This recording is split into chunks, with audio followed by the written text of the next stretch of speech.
Hi guys! So ngayon, nakita niyo ba kung ano yung nasa harapan ko? Ayan, ito yung Lechon de las Piñas. Nag-order ulit kami kasi nag-crave kami ngayon ng lechon. At ito yung pinakamasarap na lechon na natikman namin dito sa Manila. Huy! Kanina ka pa kain ng kain dyan. Inubos mo na, wala ng balat. Meron pa, ito sa'yo. Ano? Pasensya na kayo guys kung ito na lang yung natira sa lechon. Kasi pag gising ko, kinain na pala nila. Sorry na, lamig ang doon. So, may balat pa ba? Inubos mo na lahat? Hindi mo wala ako tinayahan?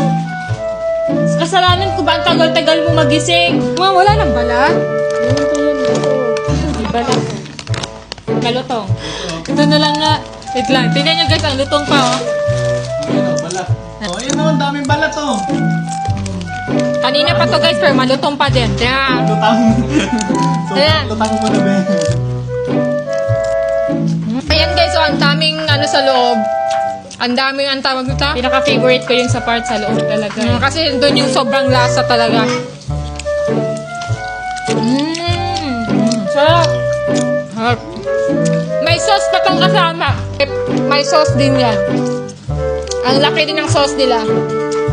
Hindi ka pabibitin sa sauce kasi sobrang dami.